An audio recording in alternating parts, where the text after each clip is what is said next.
ਸ਼੍ਰੋਮਣੀ ਅਕਾਲੀ ਦਲ ਦੀ core committee ਨੂੰ ਲੈ ਕੇ ਜਿੱਥੇ ਸਾਬਕਾ ਮੁੱਖ ਮੰਤਰੀ ਪ੍ਰਕਾਸ਼ ਸਿੰਘ ਬਾਦਲ ਵੀ ਪਹੁੰਚੇ ਸਨ। ਕਹਿੰਦੇ ਬਹੁਤ ਸਾਰਿਆਂ ਦੇ ਉੱਤੇ ਦੋਸ਼ ਲੱਗਦਾ ਕਿ ਉਹਨਾਂ ਨੇ ਪੁੱਤਰ ਮੋਹ ਦੇ ਵਿੱਚ ਜੀ ਪਾਰਟੀ ਦਾ ਬੇੜਾ ਗਰਕ ਕਰਤਾ। ਜਿਹੜੀ ਮਾੜੀ ਮੋਟੀ ਸੁਪੁੱਤਰ ਦੀ ਕੁਰਸੀ ਬਚੀ ਹੈ ਉਹ ਬਚਾਉਣ ਵਾਸਤੇ ਬਾਦਲ ਸਾਹਿਬ ਆਏ ਸੀਗੇ। ਕਦੇ ਸੋਚਿਆ ਸੀ ਕਿ 100 ਸਾਲ ਇਤਿਹਾਸ ਵਾਲੀ ਕੁਰਬਾਨੀਆਂ ਵਾਲੀ ਪਾਰਟੀ ਤੇ 3 ਸੀਟਾਂ ਤੇ ਸਿਮਟ ਜੇਗੀ। ਗਜੀਬ ਕੌਰ ਮਜੀਠੀਆ ਉਹ ਨਵਾਂ ਚਿਹਰਾ ਹੈ। ਮਨਪ੍ਰੀਤ ਸਿੰਘ ਏਆਲੀ ਜਿੱਤਿਆ ਦਾਖੇ ਤੋਂ, ਉਹ ਆਪਣੇ ਕੰਮਾਂ ਕਾਰਾਂ ਕਰਕੇ ਜਿੱਤਿਆ। ਤੇ ਤੀਜਾ ਇਹਨਾਂ ਨੂੰ ਸੀਟ ਆਈ ਹੈ ਸ਼ਾਇਦ ਬੰਗੇ ਦੀ। ਢੀਂਡਸਾ ਤੇ ਰਾਮੋਵਾਲੀਆ ਵੱਲੋਂ ਵੀ ਤੰਜ ਕਸੇ ਗਏ ਨੇ ਬਾਦਲ ਪਰਿਵਾਰ ਨੂੰ ਅਕਾਲੀ ਦਲ ਤੋਂ ਕਬਜ਼ਾ ਛੱਡਣ ਦੀ ਵੀ ਗੱਲ ਕਹੀ ਗਈ। ਉਦੋਂ ਪੁੱਤਰ ਨੂੰ ਕਿਉਂ ਦਿਸੇ, ਅਕਾਲੀ ਦਲ ਦੇ ਸਾਥੀ ਆਗੂ ਕਿਉਂ ਨਾ ਦਿਸੇ? ਬਿਲਕੁਲ ਕਈਆਂ ਨੇ ਤਾਂ ਇਹੀ ਕਿਹਾ ਸੀ ਕਿ ਬਾਲ ਸਾਹਿਬ ਤੁਸੀਂ ਆਪ ਸਾਂਭ ਲਓ, ਮੁੰਡੇ ਤੋਂ ਸਾਂਭ ਨਹੀਂ ਰਿਹਾ। ਜਦੋਂ ਮੁੰਡੇ ਨੇ ਸਾਰਿਆਂ ਦੀ ਭਰੀ ਸਟੇਜ ਦੇ ਵਿੱਚ ਕਹਿਤਾ ਸੀ ਮੇਰੇ ਪਿਤਾ ਸਮਾਨ ਸਰਦਾਰ ਪ੍ਰਕਾਸ਼ ਸਿੰਘ ਬਾਦਲ, ਉਹ ਵਿੱਚੋਂ ਰੋਕ ਕੇ ਕਹਿੰਦੇ ਕਾਕਾ ਮੈਂ ਤੇਰਾ ਪਿਤਾ ਸਮਾਨ ਨਹੀਂ, ਤੇਰਾ ਪਿਤਾ ਹੀ ਹੈ। ਕਈ ਥਾਵਾਂ ਦੇ ਉੱਤੇ ਜਿਹੜੇ ਇਤਿਹਾਸ ਜੁੜੇ ਹੋਏ ਨੇ ਉਹਦੇ ਵਿੱਚ ਪੁੱਤਰ ਮੋਹ ਦੇ ਵਿੱਚ ਜਿਹੜਾ ਬੰਦਾ ਫਸਿਆ ਉਹਨੇ ਰਾਜ ਭਾਗ ਗਵਾਏ ਨੇ। ਨਵੀਂ ਸਰਕਾਰ ਲਈ ਪਾਵਰ ਕਾਰਪੋਰੇਸ਼ਨ ਦੀਆਂ ਵਿੱਤੀ ਔਕੜਾਂ, ਸਬਸਿਡੀ ਦਾ ਬਕਾਇਆ ਤੇ ਹੋਰ ਵੀ ਕਈ ਅਹਿਮ ਔਕੜਾਂ ਨੇ ਜਿਨ੍ਹਾਂ ਦਾ ਸਾਹਮਣਾ ਉਹਨਾਂ ਨੂੰ ਕਰਨਾ ਪਵੇ। 20,500 ਕਰੋੜ ਰੁਪਈਆ ਬਿਜਲੀ ਨਿਗਮ ਦਾ ਖੜਾ ਹੈ। 6800 ਕਰੋੜ ਰੁਪਈਆ ਪੁਰਾਣਾ, 2800 ਕਰੋੜ ਆ ਚੰਨੀ ਸਰਕਾਰ ਪਾ ਗਈ 2 ਕਿਲੋਵਾਟ ਤੋਂ ਘੱਟ ਵਾਲਿਆਂ ਦੇ ਮਾਫ ਕਰਕੇ, ਤੇ 3000 ਕਰੋੜ ਬਿਜਲੀ ਡਿਊਟੀ ਦਾ। ਸਤਿ ਸ਼੍ਰੀ ਅਕਾਲ, ਮੈਂ ਰੀਨਾ ਧੀਮਾਨ ਤੇ ਤੁਸੀਂ ਦੇਖ ਰਹੇ ਹੋ D5 ਚੈਨਲ ਪੰਜਾਬੀ ਤੇ ਪ੍ਰੋਗਰਾਮ ਲੈ ਕੇ ਹਾਜ਼ਰ ਹਾਂ ਇੱਕ ਮੇਰੀ ਵੀ ਸੁਣੋ। ਇਸ ਪ੍ਰੋਗਰਾਮ ਦੇ ਵਿੱਚ ਅਸੀਂ ਵੱਖ-ਵੱਖ ਵਿਸ਼ੇ ਨੂੰ ਲੈ ਕੇ ਚਰਚਾ ਕਰਦੇ ਹਾਂ ਤੇ ਅੱਜ ਦੇ ਵਿਸ਼ੇ ਉਹ ਵੀ ਕਾਫੀ ਅਹਿਮ ਰਹਿਣ ਵਾਲੇ ਨੇ ਜਿਸ ਤੇ ਚਰਚਾ ਕਰਾਂਗੇ ਕਿ ਅੱਜ ਸ਼੍ਰੋਮਣੀ ਅਕਾਲੀ ਦਲ ਦੀ ਕੋਰ ਕਮੇਟੀ ਸੀ ਜਿਸ ਦੇ ਵਿੱਚ ਸਾਬਕਾ ਮੁੱਖ ਮੰਤਰੀ ਪ੍ਰਕਾਸ਼ ਸਿੰਘ ਸ਼ਾਮਲ ਹੋਏ ਨੇ। ਇਸ ਤੇ ਚਰਚਾ ਕਰਾਂਗੇ ਤੇ ਨਾਲ ਹੀ ਗੱਲਬਾਤ ਕਰਾਂਗੇ ਕਿ ਲਗਾਤਾਰ ਵਿਰੋਧੀ ਪਾਰਟੀਆਂ ਦੇ ਵੱਲੋਂ ਵੀ ਇੱਕ ਦੂਜੇ ਤੇ ਤੰਜ ਕਸਣ ਦਾ ਸਿਲਸਿਲਾ ਲਗਾਤਾਰ ਜਾਰੀ ਹੈ। ਉੱਥੇ ਹੀ ਬਾਦਲ ਪਰਿਵਾਰ ਤੇ ਵੀ ਤੰਜ ਕਸੇ ਗਏ ਨੇ। ਆਖਰ ਕਿਹੜੇ ਆਗੂਆਂ ਨੇ ਉਹਨਾਂ ਤੇ ਤੰਜ ਕਸੇ ਨੇ, ਇਸ ਤੇ ਚਰਚਾ ਕਰਾਂਗੇ ਤੇ ਨਾਲ ਹੀ ਗੱਲਬਾਤ ਕਰਾਂਗੇ BBMBA ਦੇ ਮੁੱਦੇ ਨੂੰ ਲੈ ਕੇ ਕਿ ਆਖਰ ਹੁਣ ਇਸ ਮਾਮਲੇ ਦੇ ਵਿੱਚ ਕੀ ਅਪਡੇਟ ਸਾਹਮਣੇ ਆ ਰਹੀ ਹੈ। ਇਸ ਤੋਂ ਇਲਾਵਾ ਹੋਰ ਵੀ ਕਈ ਅਹਿਮ ਮੁੱਦੇ ਨੇ ਜਿਨ੍ਹਾਂ ਤੇ ਗੱਲਬਾਤ ਕਰਾਂਗੇ। ਇਹਨਾਂ ਸਾਰੇ ਮੁੱਦਿਆਂ ਤੇ ਚਰਚਾ ਕਰਨ ਲਈ ਸਾਡੇ ਨਾਲ ਸਟੂਡੀਓ 'ਚ ਮੌਜੂਦ ਨੇ ਸੀਨੀਅਰ ਐਡੀਟਰ ਜਸਪਾਲ ਸਿੰਘ ਢਿੱਲੋਂ ਜੀ। ਸਭ ਤੋਂ ਪਹਿਲਾਂ ਅਸੀਂ ਉਹਨਾਂ ਦਾ ਸਵਾਗਤ ਕਰਦੇ ਹਾਂ। ਢਿੱਲੋਂ ਜੀ ਤੁਹਾਡਾ ਬਹੁਤ-ਬਹੁਤ ਸਵਾਗਤ ਹੈ ਜੀ। ਬਹੁਤ ਸ਼ੁਕਰੀਆ, ਬਹੁਤ-ਬਹੁਤ ਮਿਹਰਬਾਨੀ ਰੀਨਾ ਜੀਓ। ਜੀ ਢਿੱਲੋਂ ਜੀ, ਸਭ ਤੋਂ ਪਹਿਲਾਂ ਅਸੀਂ ਚਰਚਾ ਕਰਾਂਗੇ ਸ਼੍ਰੋਮਣੀ ਅਕਾਲੀ ਦਲ ਦੀ ਕੋਰ ਕਮੇਟੀ ਨੂੰ ਲੈ ਕੇ ਜਿੱਥੇ ਸਾਬਕਾ ਮੁੱਖ ਮੰਤਰੀ ਪ੍ਰਕਾਸ਼ ਸਿੰਘ ਬਾਦਲ ਵੀ ਪਹੁੰਚੇ ਸਨ। ਰੀਨਾ ਇੱਕ ਵਾਰ ਇੱਥੇ ਇੱਕ ਹਾਸਰਸ ਕਵੀ ਦਰਬਾਰ ਹੋਇਆ ਸੀ ਜੀ। ਉਹਦੇ ਵਿੱਚ ਹਾਸਰਸ ਕਵੀ ਦਰਬਾਰ ਨੇ ਜਾਂ ਕਵੀ ਸੀ ਜੀ, ਉਹਨੇ ਬੜੇ ਵਧੀਆ ਸਟਾਰ ਮਾਰੇ ਪਾਰਟੀਆਂ ਦੇ ਉੱਤੇ। शुरुआत करदा हो बोला दुकानदार क्या चाहते हो, उसने कहा कुत्ते के खाने का केक है। बोला दुकानदार यहीं पे खाओगे या घर ले जाओगे जी। ਉਹਦੇ ਵਿੱਚ ਇੱਕ ਦੂਜਾ ਸਟਾਰ ਮਾਰਿਆ ਫਿਰ ਇਹਦੇ ਤੇ, ਕਹਿੰਦਾ पूरी पार्टी का करके सफाया मेरा पिया घर आया। सो अज कहते जी सरदार प्रकाश सिंह बादल हो रही भी ਇਹਨਾਂ ਦੀ ਜਿਹੜੀ ਕੋਰ ਕਮੇਟੀ ਹੈ, ਕਈ ਤਾਂ ਉਹਨੂੰ ਹੋਰੇ ਨਾਂ ਲੈਂਦੇ ਨੇ, ਹਰਾਰੇ ਦੀ ਥਾਂ ਕੋਈ ਹੋਰ ਪਾ ਆਉਂਦੇ ਨੇ, ਉਹਦੇ ਵਿੱਚ ਸ਼ਾਮਲ ਹੋਣ ਪਹੁੰਚੇ ਨੇ। ਕਹਿੰਦੇ ਬਹੁਤ ਸਾਰਿਆਂ ਦੇ ਉੱਤੇ ਦੋਸ਼ ਲੱਗਦਾ ਕਿ ਉਹਨਾਂ ਨੇ ਪੁੱਤਰ ਮੋਹ ਦੇ ਵਿੱਚ ਜੀ ਪਾਰਟੀ ਦਾ ਬੇੜਾ ਗਰਕ ਕਰਤਾ। ਕੀ ਅੱਜ ਜਿਹੜੀ ਮਾੜੀ ਮੋਟੀ ਸੁਪੁੱਤਰ ਦੀ ਕੁਰਸੀ ਬਚੀ ਹੈ ਉਹ ਬਚਾਉਣ ਵਾਸਤੇ ਬਾਦਲ ਸਾਹਿਬ ਆਏ ਸੀਗੇ। ਉਹਨਾਂ ਨੇ ਕਦੇ ਸੋਚਿਆ ਸੀ ਕਿ 100 ਸਾਲ ਇਤਿਹਾਸ ਵਾਲੀ ਕੁਰਬਾਨੀਆਂ ਵਾਲੀ ਪਾਰਟੀ ਤੇ 3 ਸੀਟਾਂ ਤੇ ਸਿਮਟ ਜੇਗੀ। ਇਸ ਉਮਰ ਦੇ ਵਿੱਚ ਉਹਨਾਂ ਨੂੰ ਲੜਾਇਆ ਗਿਆ ਜਿਹੜੇ ਕਹਿੰਦੇ ਹੁੰਦੇ ਸੀ ਕਾਕਾ ਮੈਂ ਤਾਂ ਸਿਆਸਤ ਦੀ PhD ਆ, PhD, ਤੇ PhD ਵਾਲੇ ਨੂੰ 33% ਨੰਬਰ ਵੀ ਨਹੀਂ ਆਏ ਪਾਸ ਮਾਰਕਸ। ਇਹ ਜਿਹੜੀ ਪੜਚੋਲ ਅੱਜ ਕਰਨ ਲੱਗੇ ਨੇ, ਜੇ ਸਹੀ ਢੰਗ ਦੇ ਨਾਲ ਜੀ ਇਹ ਪੜਚੋਲ 11 ਮਾਰਚ 2017 ਜਦੋਂ ਪਿਛਲੀ ਵਿਧਾਨ ਸਭਾ ਦੇ ਨਤੀਜੇ ਆਏ ਸਨ, ਉਦੋਂ ਕਿਤੇ 13 ਮਾਰਚ ਨੂੰ ਸਰਕਾਰ ਬਣੀ ਸੀ, 11 ਮਾਰਚ ਨੂੰ ਸ਼ਾਇਦ ਨਤੀਜੇ ਆਏ ਸੀ, ਤਾਂ ਉਦੋਂ ਕਰ ਲਈ ਹੁੰਦੀ ਤਾਂ ਅੱਜ ਇਹ ਦਿਨ ਨਾ ਦੇਖਣੇ ਪੈਂਦੇ। ਬਿਲਕੁਲ ਜੀ। ਅੱਜ ਇਹ ਦਿਨ ਇਸੇ ਕਰਕੇ ਦੇਖਣੇ ਪੈ ਰਹੇ ਆ ਨਾ ਕਿ ਪੂਰੀ ਪਾਰਟੀ का करके सफाया मेरा पिया घर आया। ਅੱਜ ਪੱਲੇ ਕੀ ਰਹਿ ਗਿਆ? ਜਿਨ੍ਹਾਂ ਨੂੰ ਕਹਿੰਦੇ ਸੀ ਅਣਜਾਣ ਲੋਕ ਨੇ, ਪਤਾ ਹੀ ਕੱਖ ਨਹੀਂ, ਤੇ ਉਹਨਾਂ ਨੇ ਤੁਹਾਨੂੰ 50-50 ਹਜ਼ਾਰ ਤੇ ਹਰਾਤਾ। ਮੇਰੇ ਸਮੇਤ ਸਾਰੇ ਸਿਆਸੀ ਮਾਹਰ ਕਹਿੰਦੇ ਸੀ ਵੀ ਇਹਦੀ ਪੰਜ ਧਿਰੀ ਹੈ, ਜਿੱਤ ਹਾਰ ਦਾ ਫੈਸਲਾ ਕੋਈ ਸੈਂਕੜਿਆਂ ਤੇ ਹੀ ਹੋਏਗਾ। ਉਹ ਹਜ਼ਾਰਾਂ 'ਚ ਹੋ ਗਿਆ। 75 ਹਜ਼ਾਰ ਤੇ ਲੋਕ ਜਿੱਤ ਗਏ ਜੀ। ਜੇ ਅਜੇ ਵੀ ਮੰਥਨ ਕਰਨਾ ਹੈ ਪਰ ਸਹੀ ਤਰੀਕੇ ਨਾਲ ਕਰੋ। ਜਿਹੜੇ ਸਵਾਲ ਉੱਠਦੇ ਆ ਕਿ ਉਹਨਾਂ ਦੇ ਉੱਤੇ ਵਿਚਾਰ ਕਰੋਗੇ ਜਾਂ ਅਜੇ ਵੀ ਲਿਫਾਫਾ ਸੱਭਿਆਚਾਰ ਜਾਰੀ ਰਹੇਗਾ, ਜਾਂ ਅਜੇ ਵੀ ਦੇ ਦਿਓ ਸਾਰੇ ਅਧਿਕਾਰ ਬਾਦਲ ਸਾਹਿਬ ਨੂੰ। ਇਹ ਜਿਹੜੇ ਲੋਕ ਤੁਸੀਂ ਆਪ ਦੇ ਸਾਹਮਣੇ ਕਰਿੰਦੇ ਤੇ ਗੂੰਗੇ ਬਣਾਤੇ, ਜ਼ਮੀਰਾਂ ਮਰ ਗਈਆਂ ਜੀ, ਕਿ ਉਹ ਲੋਕ ਅੱਜ ਜ਼ਮੀਰਾਂ ਜਾਗਦੀਆਂ ਵਾਲੇ ਗੱਲ ਕਰਨਗੇ? ਉਹਨਾਂ ਦੀ ਜ਼ਮੀਰ ਪੱਲੇ ਹੈ? ਸੱਚ ਨੂੰ ਸੱਚ ਕਹਿਣ ਦੀ ਜੁਰਤ ਨਾ ਕਰਨਾ। ਅੱਜ 1996 ਨੂੰ ਯਾਦ ਕਰੋ, ਜਦੋਂ ਤੁਸੀਂ ਅਕਾਲੀ ਦਲ ਛੱਡ ਕੇ ਪੰਜਾਬੀ ਪਾਰਟੀ ਬਣਾਈ ਸੀ। ਅੱਜ ਅਸੀਂ ਖੜੇ ਕਿੱਥੇ ਹਾਂ? ਜਿਹੜਾ ਇੱਕ ਚਿਹਰਾ ਜਿੱਤਿਆ ਗਜੀਬ ਕੌਰ ਮਜੀਠੀਆ, ਉਹ ਨਵਾਂ ਚਿਹਰਾ ਹੈ। ਮਨਪ੍ਰੀਤ ਸਿੰਘ ਏਆਲੀ ਜਿੱਤਿਆ ਦਾਖੇ ਤੋਂ, ਉਹ ਆਪਣੇ ਕੰਮਾਂ ਕਾਰਾਂ ਕਰਕੇ ਜਿੱਤਿਆ। ਤੇ ਤੀਜਾ ਇਹਨਾਂ ਨੂੰ ਸੀਟ ਆਈ ਹੈ ਸ਼ਾਇਦ ਬੰਗੇ ਦੀ, ਉੱਥੋਂ ਡਾਕਟਰ ਬੱਗਾ ਜਿੱਤੇ ਨੇ। ਹਾਂ, ਬੰਗੇ ਦੀ। ਜੇ ਪੜਚੋਲ ਕਰਨੀ ਆ ਫਿਰ ਚਮਚਾਗਿਰੀ ਛੱਡੋ। ਬਿਲਕੁਲ ਜੀ। ਫਿਰ ਸਹੀ ਪੜਚੋਲ ਕਰੋ।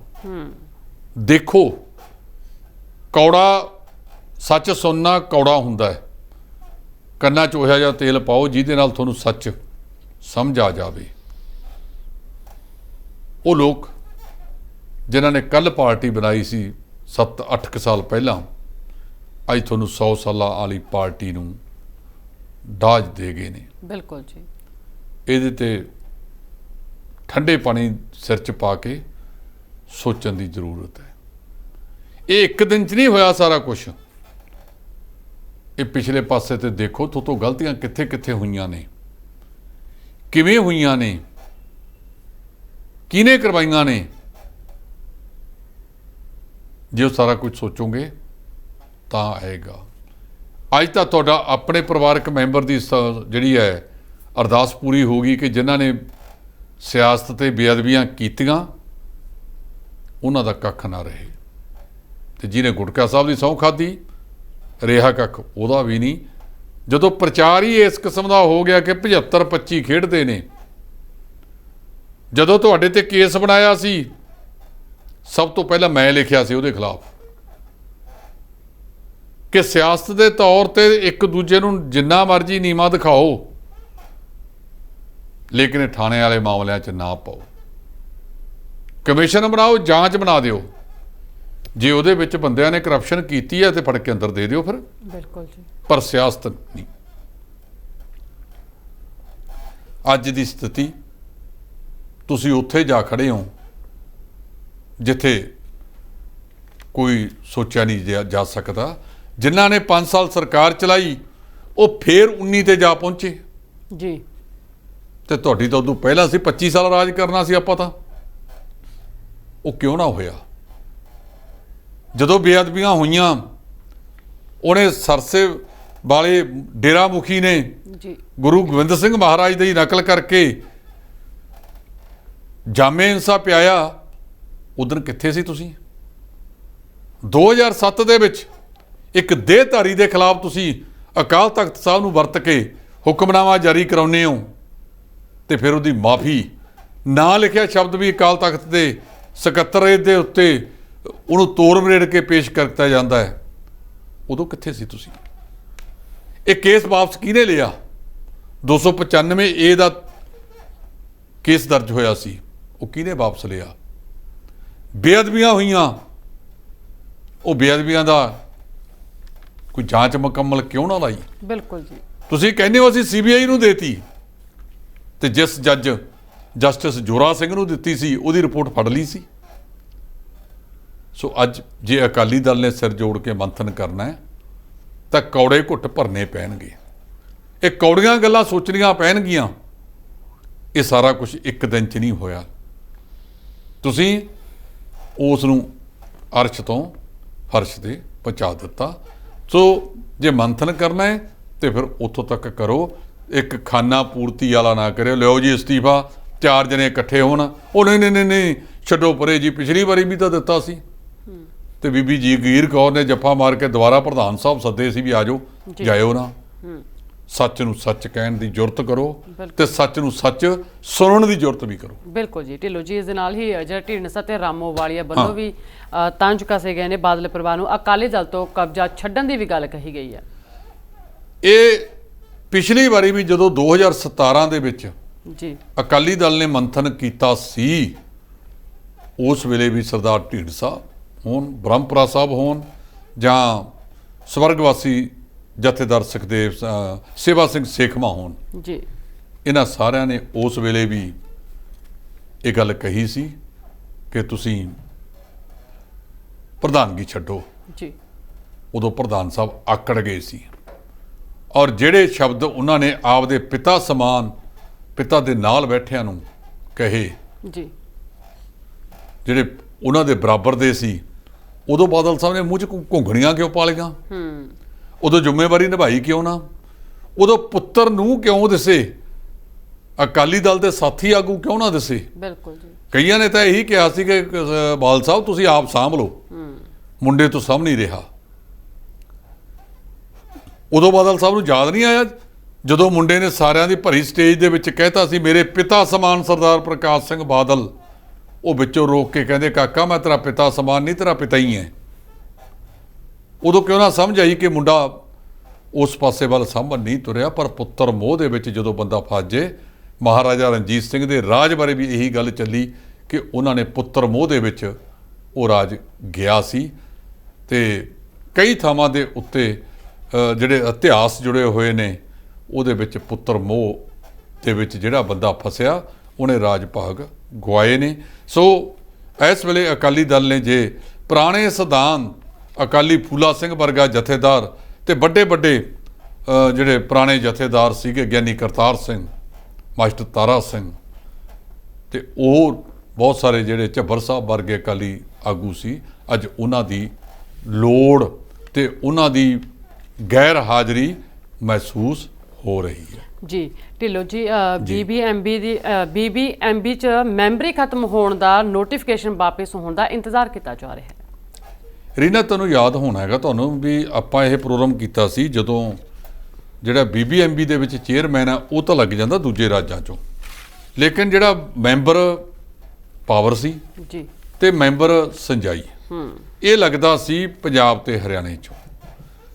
ਜਿਹੜਾ ਸੁਰੱਖਿਆ ਦਾ ਮਾਮਲਾ ਸੀ, ਉਹ ਸੁਰੱਖਿਆ ਵਾਲਾ ਵੀ ਜੀ ਜਿਹੜਾ ਹੈਗਾ ਉਹ ਕੇਂਦਰ ਨੇ ਕੇਂਦਰੀ ਫੌਜਾਂ ਦੇ ਹਵਾਲੇ ਕਰਤਾ। ਇਹ ਫਰਵਰੀ ਦੇ ਵਿੱਚ ਹੋਇਆ ਸੀ ਜੀ, ਇਹ ਜਿਹੜਾ 23 ਫਰਵਰੀ ਹੈ ਸ਼ਾਇਦ। ਵਿਰੋਧ ਕੀਤਾ, ਉਮੀਦ ਜਤਾਈ ਜਾ ਰਹੀ ਹੈ ਕਿ ਅਗਲੇ ਦਿਨਾਂ ਦੇ ਵਿੱਚ ਹੋ ਸਕਦਾ ਹੈ ਜੀ ਇਹਦੇ ਤੇ ਕੋਈ ਗੁਨਾਹ ਪੈ ਜਾਵੇ। ਹੁਣ ਇਹ ਮਾਰਚ ਦੇ ਅਖੀਰ ਤੱਕ ਕਹਿੰਦੇ ਜਿਹੜੇ ਮੈਂਬਰ ਹਰਿੰਦਰ ਸਿੰਘ ਨੇ ਜੀ, ਇਹ ਪੰਜਾਬ ਵੱਲੋਂ ਲੱਗੇ ਪਏ ਨੇ ਮੈਂਬਰ ਪਾਵਰ, ਇਹਨਾਂ ਦਾ ਕਾਰਜਕਾਲ ਖਤਮ ਹੋਣ ਜਾ ਰਿਹਾ ਹੈ।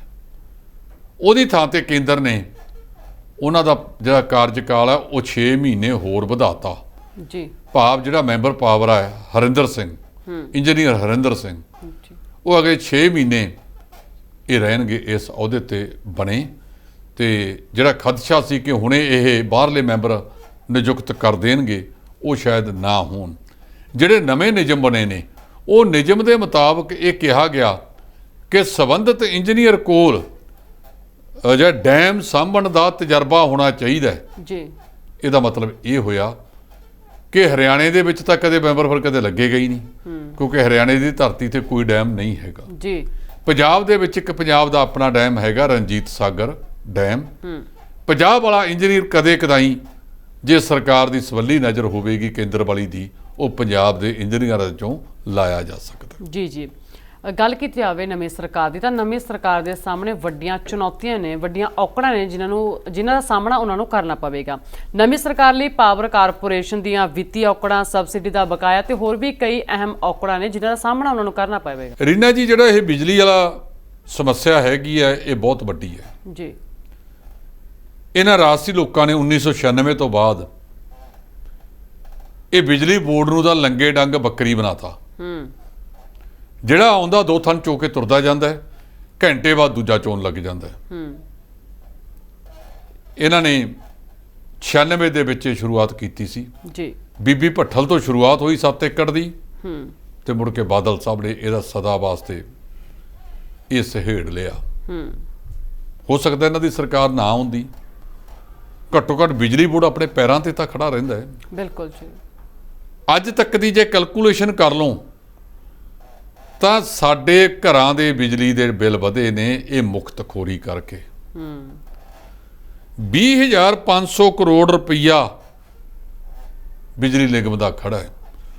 6800 ਕਰੋੜ ਰੁਪਈਆ ਪੁਰਾਣਾ, 2800 ਕਰੋੜ ਆ ਚੰਨੀ ਸਰਕਾਰ ਪਾ ਗਈ 2 ਕਿਲੋਵਾਟ ਤੋਂ ਘੱਟ ਵਾਲਿਆਂ ਦੇ ਮਾਫ ਕਰਕੇ, ਤੇ 3000 ਕਰੋੜ ਬਿਜਲੀ ਡਿਊਟੀ ਦਾ ਇਹਨਾਂ ਨੇ ਨਵੇਂ ਨਵੰਬਰ ਦੇ ਵਿੱਚ ਚਿੱਠੀ ਲਿਖਦੇ ਨੇ। ਚੋਣਾਂ ਸੀ, ਕੁਝ ਨਹੀਂ ਹੋ ਸਕਿਆ। 35,000 ਕਰੋੜ ਮਾਲੀਏ ਦੇ ਪ੍ਰਬੰਧ ਕਰਨ ਵਾਸਤੇ ਇਹ ਪੈਸਾ ਆਊਗਾ ਕਿੱਥੋਂ? 300 ਯੂਨਿਟ ਅਰਵਿੰਦ ਕੇਜਰੀਵਾਲ ਸਾਹਿਬ ਵੀ ਵਾਅਦਾ ਕਰ ਗਏ ਸਾਰਿਆਂ ਨਾਲ ਜੀ, 300 ਯੂਨਿਟ ਮਾਫ ਕਰ ਦਿਓ। ਆ ਜਿਹੜੀ 3 ਰੁਪਏ ਯੂਨਿਟ ਚੰਨੀ ਸਰਕਾਰ ਨੇ ਬਿਜਲੀ ਦੇ ਘਟਾਏ, ਤੇ ਇਹਦੇ ਵਿੱਚ ਵਾਧਾ ਕਰ ਲੋਗੇ। ਜੇ ਆਪਾਂ ਘਰ ਚਲਾਉਨੇ ਆ ਜੀ, ਤੁਹਾਡੇ ਕੋਲੇ ਆਮਦਨ 10,000 ਹੈ, ਇਮੀਡੀਏਟ ਤੁਹਾਡੇ ਦੇ ਉੱਤੇ 5,000 ਦਾ ਕੋਈ ਬੋਝ ਪੈ ਜਾਵੇ, ਜਾਂ ਤਾਂ ਅਸੀਂ ਫੜਾਂਗੇ ਆਂਢੀ ਗੁਆਂਢੀ ਤੋਂ, ਜਾਂ ਫਿਰ ਉਹ ਜਿਹੜਾ 10,000 ਕਰੋੜ 5,000 ਕਰੋੜ ਤੁਸੀਂ ਫੜਿਆ, 5,000 ਰੁਪਇਆ ਉਹ ਖਰਚੇ ਘਟਾਉਂਗੇ ਵੀ ਘੱਟੋ ਘੱਟ ਭਾਈ ਮੈਂ ਤੈਨੂੰ 1000 ਕਰਕੇ 5 ਮਹੀਨਿਆਂ 'ਚ ਮੋੜ ਦੂੰ। ਇਹ ਕੁਛ ਨੂੰ ਕੁਛ ਕਰਨਾ ਪਵੇਗਾ। ਇਹ ਇੰਨਾ ਸੌਖਾ ਨਹੀਂ, ਕੰਡਿਆਂ ਦੀ ਸੇਜ ਨਹੀਂ। ਬਿਲਕੁਲ ਜੀ। ਭਗਵੰਤ ਸਿੰਘ ਮਾਨ ਮੁੱਖ ਮੰਤਰੀ ਬਣ ਗਏ ਨੇ, ਪਰ ਜਿਹੜੀਆਂ ਸਮੱਸਿਆਵਾਂ ਨੇ ਉਹ ਵੱਡੇ ਪਹਾੜ ਵਾਂਗ ਖੜੀਆਂ ਨੇ। ਮੈਂ ਇੱਕ ਗੱਲ ਕਹਿਣਾ, ਅਸੀਂ ਕੋਈ ਡਰਾਉਣ ਵਾਲੀ ਗੱਲ ਨਹੀਂ ਕਰਦੇ। ਜੇ ਇਰਾਦੇ ਨੇਕ ਹੋਣ, ਹਿੰਮਤ ਹੋਵੇ, ਪੰਜਾਬੀ ਦੀ ਕਹਾਵਤ ਹੈ ਹਿੰਮਤ ਅੱਗੇ ਲక్ష్ਮੀ ਪੱਖੇ ਅੱਗੇ ਪਾਉਣ।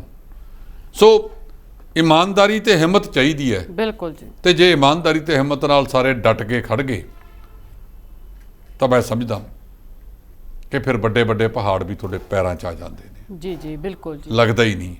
ਸੋ ਇਸ ਕਰਕੇ ਸਾਨੂੰ ਗੰਭੀਰਤਾ ਨਾਲ ਤੇ ਇਮਾਨਦਾਰੀ ਨਾਲ ਚੱਲਣ ਦੀ ਜ਼ਰੂਰਤ ਹੈ।